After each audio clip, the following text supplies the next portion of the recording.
All right, guys, we got more Lorcana. And not to be too clickbaity or anything, but I really don't think this stuff is all that hard to find.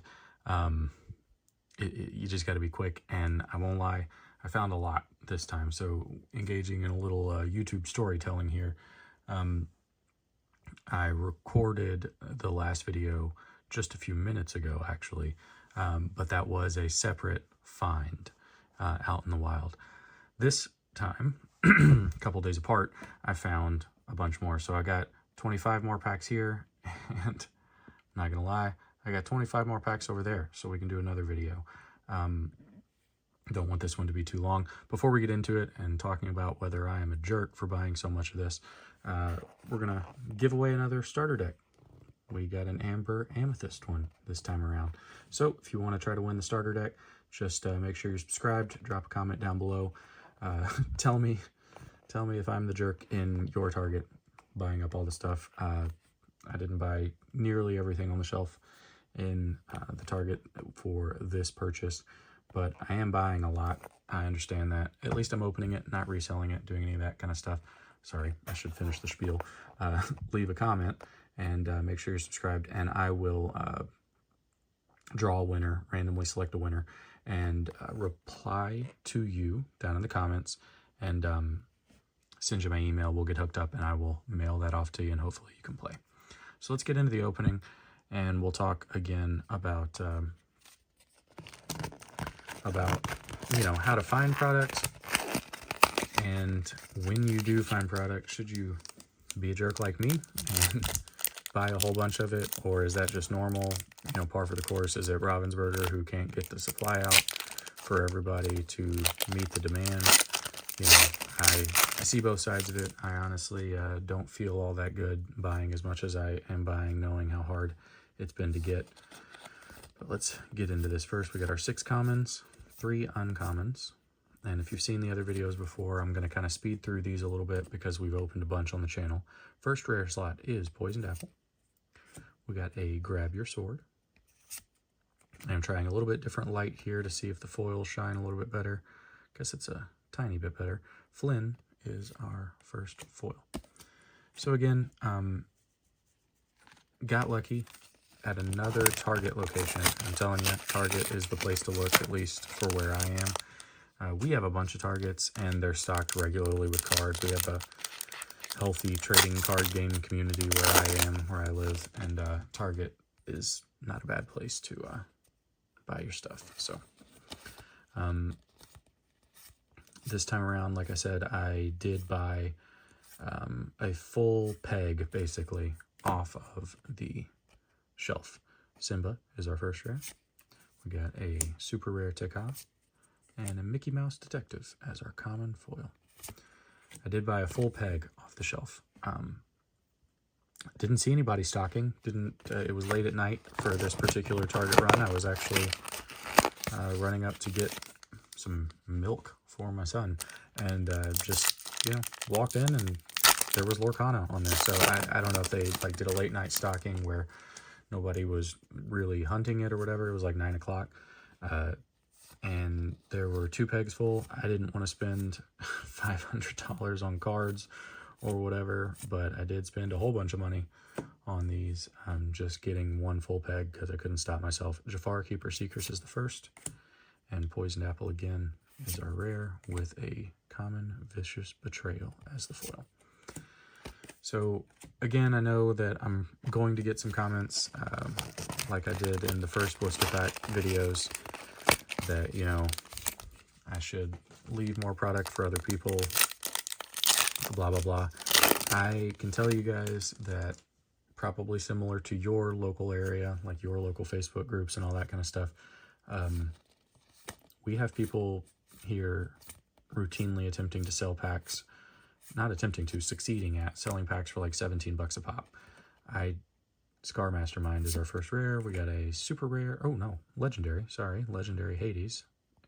So Hades is our first legendary with a Tinkerbell as our foil. So let's get our Hades as our first legendary here in the spot of honor.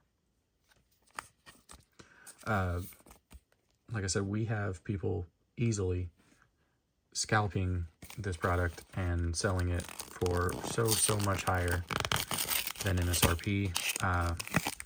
You know, I feel bad about how much I'm buying, but again, I buy this much in Pokemon and it's not a problem. You know what I mean? I open a lot of Pokemon. I don't do pack openings for Pokemon on this channel just because it's kind of a saturated market, not market, but saturated subject on YouTube. And 2 legendaries in a row. Nice. Beast. Haven't pulled him in a long time. I think I've like pulled him in my first or second booster box or something like that, and haven't seen him in a while. Sudden Chill.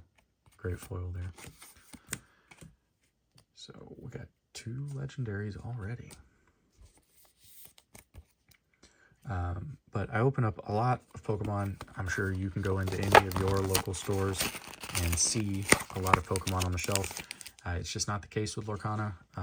You know, if somebody were buying this amount of product in another card game like Pokemon, it wouldn't be an issue. They would just stock more.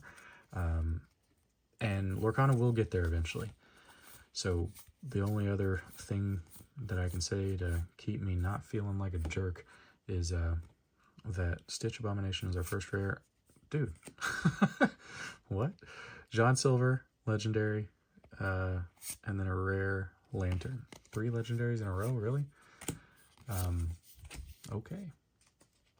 Not the best legendaries, but 3 in a row.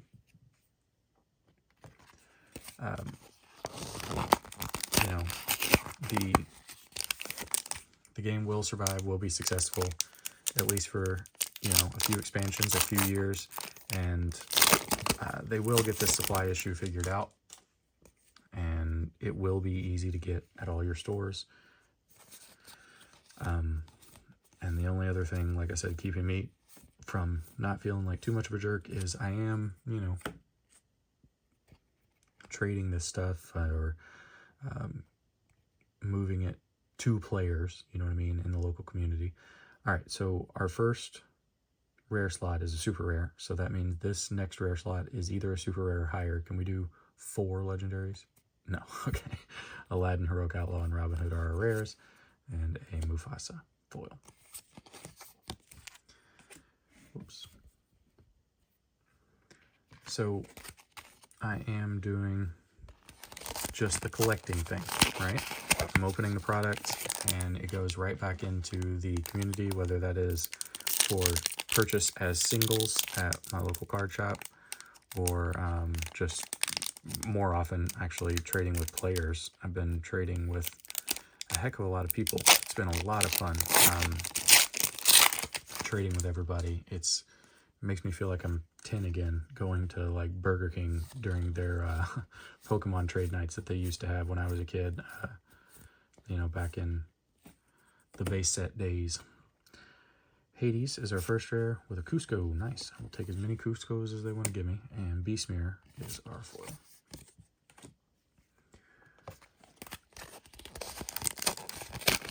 This is just a fun set to collect, try to hunt. A lot of that is driven, I know, by the value of the cards because they are so inflated right now. So, you know, if you saw the last video where we pulled multiple Rapunzels, right? Like I see that and I think, oh my gosh, that's a $70 card in my hand. It shouldn't be, but it is. Jasmine is our first and Flotsam is our second rare with a Cheshire Cat as our foil. So it is cool when you're able to find product at MSRP like this to buy it at the price you're supposed to be able to buy it at, and then hold it in your hand knowing that the current value is inflated because most people are, you know, there are more people wanting to buy the cards than can buy the cards at the moment. So like I said, those values will level out. I saw a really good analysis on Reddit that said that the values should likely fall to about 30% of what they are, maybe super playable cards excluded. Magic Mirror is our first, and Stitch Abomination is our second rare, while our foil is a 1 jump ahead. And, you know, I think that jives, right? I mean, I especially when the second set releases and a lot of these current cards are no longer, you know, playable in the meta. And then 3 months after that, the third set releases and does it again. And I would imagine by set 3, Ravensburger has the supply issue figured out, and it's just plentiful in stores. Could be wrong, but I hope I don't have to hunt Rise of the Floodborn as hard as I'm having to hunt this set. Steal from the Rich is our first rare slot, and A Whole New World is our next super rare with a Work Together common foil. Cusco there with, what's his name? Pacha?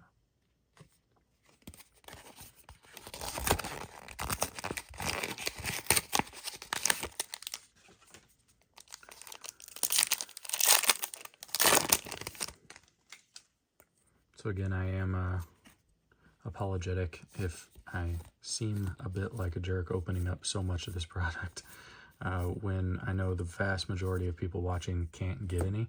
I know that's frustrating. Super rare Mickey Mouse and a rare Ariel Who's It collector and a Donald Duck Boisterous Fowl as our foil. But again, I am doing my best to not just hoard cards like routinely.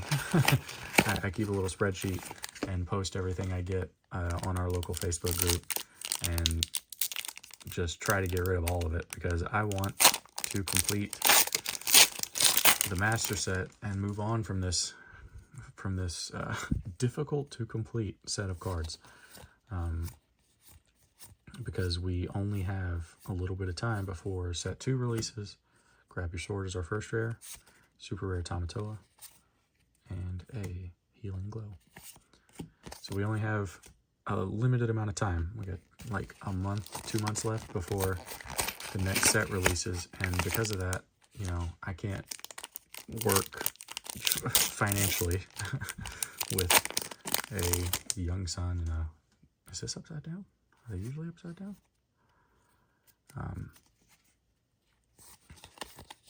I can't collect, you know, 4 or 5 different sets at once, and Lorcana is already stretching my budget with what I normally allocate towards Pokemon. Mickey Mouse, Wayward Sorcerer, super rare, so our next card should be the same, and I think I saw it was a Tinkerbell. It is Tinkerbell Giant Fairy, and a common Dinglehopper as our foil. So between 151, which just released for Pokemon, and this, and then in November, we got Paradox Rift for Pokemon, and then Rise of the Floodborn for Lorcana. That's a lot for me to try to master set, but I will do my best. No time crunch, right? So this set's going to be around for like years. You know, there's no doubt in my mind that the game is going to succeed at this point. It's very fun to play. It's got the Disney IP, and the game design is very, very good. Mickey Mouse Musketeer is our first rare. Moana of Motunui is our second. And a Donald Duck Musketeer foil. And so because of that, you know, I'm comfortable and having fun hunting the Enchanteds, adding them to my collection. They're cool looking cards.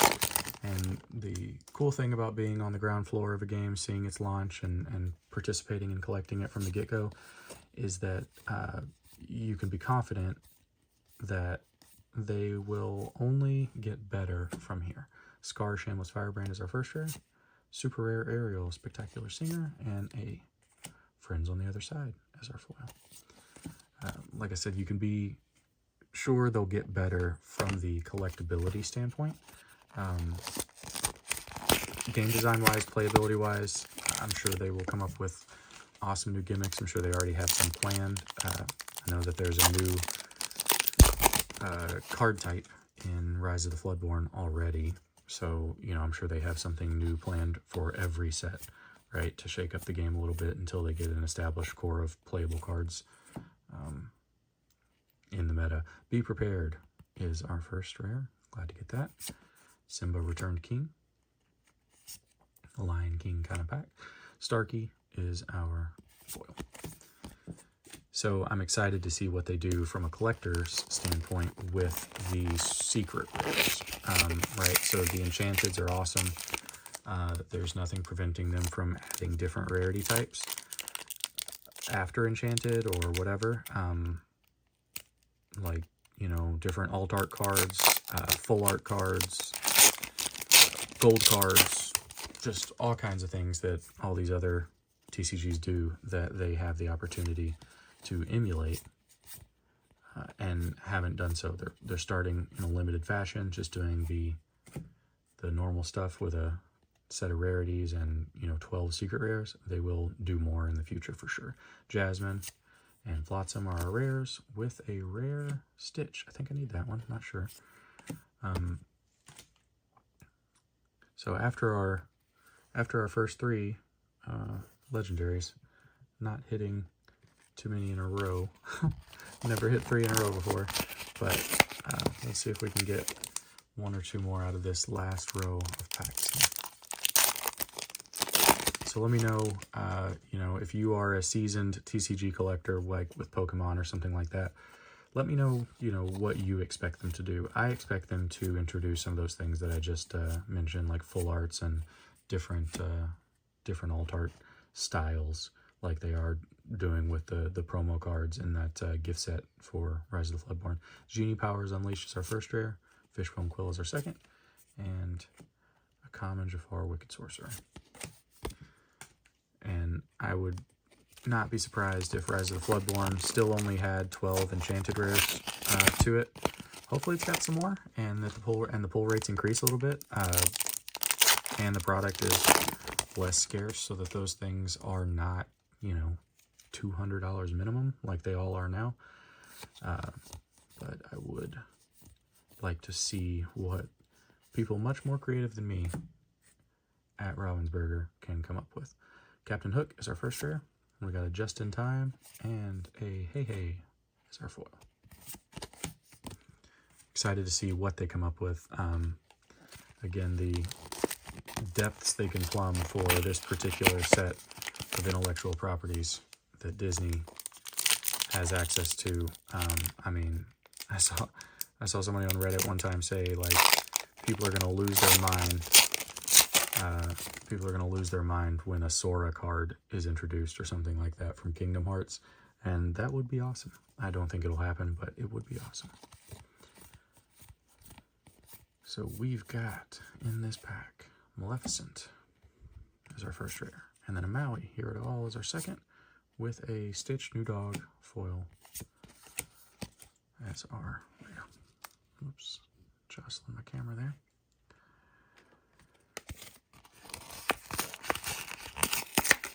So it looks like we might only hit 3 legendaries in this set of packs.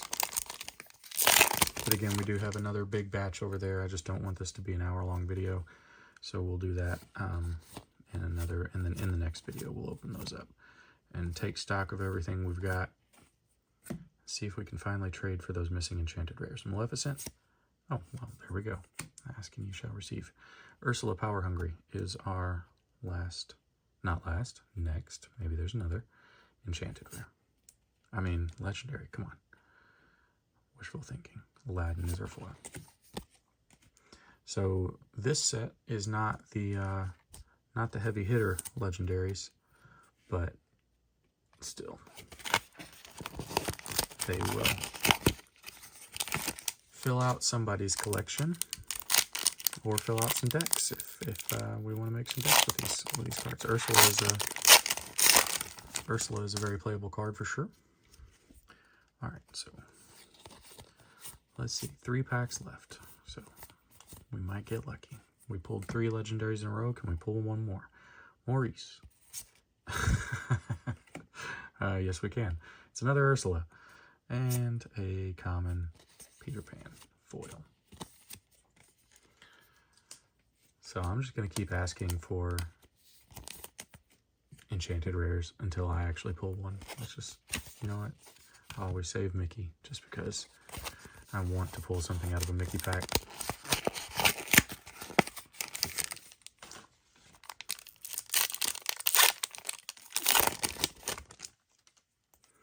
Alright, let's see what we got.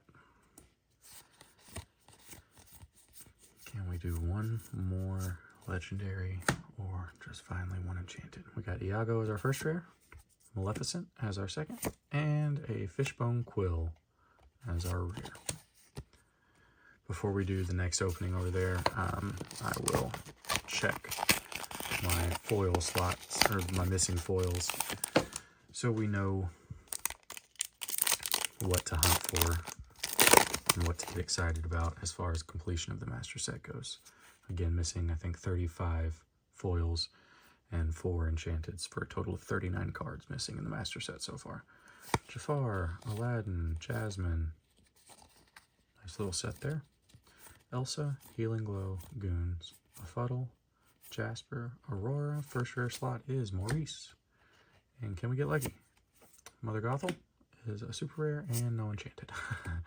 Hakuna Matata is our final foil. So better than average, I think, in the hit rates. We got 5 legendaries there. Doubled up on Ursula, got a John Silver, got a Beast, and got a Hades. So, I mean, Hades is playable, Ursula is playable. I believe in all my trading, I've run across some people asking for John Silvers for their deck. So we will definitely be able to make some cool things in our decks or trade these away. And hopefully work towards more enchanted cards. Again, just to wrap up the video, if you want to win an Emerald Amethyst starter deck, subscribe to the channel, drop a comment, and I will pick a winner and comment or reply to your comment, pin it, and leave you my email so we can get in touch, and I will send you this out. Thanks everybody for watching. I hope you have a good night. It's night here while I'm recording this, so it will be a little bit before I can open the next set, but I will see you when we open that. Thanks for watching. Bye.